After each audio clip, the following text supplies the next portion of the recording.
Do begin tonight with this breaking news. We have just learned of 2 new attacks on U.S. forces in Syria, this time with rockets and drones. This means at least 4 attacks now in the past 36 hours. The first of the attacks was on a U.S. base by a suspected Iranian drone, killing 1 American contractor, wounding another, and injuring 5 U.S. service members as well.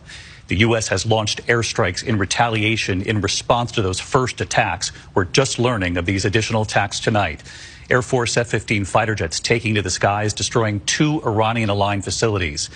U.S. intelligence saying the first deadly attack on U.S. forces was conducted by a one-way attack drone made in Iran.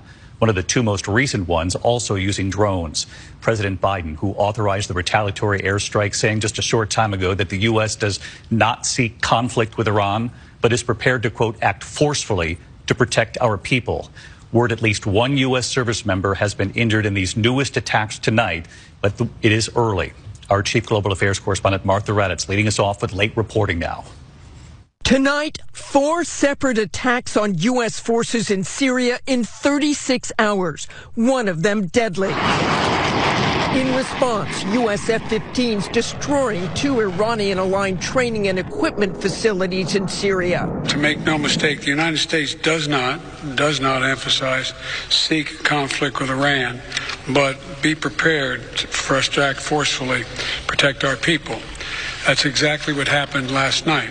It was 6:38 a.m. Eastern Time on Thursday when an explosive-laden Iranian drone came hurtling down on the U.S. base in northeast Syria, leaving 1 American contractor dead, 1 wounded, and 5 U.S. service members injured as well. 4 of the Americans medically evacuated. Central Command immediately planning counterstrikes. And just hours later, President Biden aboard Air Force One, authorizing the retaliatory attacks, sending 2 F-15s into the air and hitting their targets. There are currently 900 American service members and hundreds more contractors in Syria as part of a counter-ISIS force.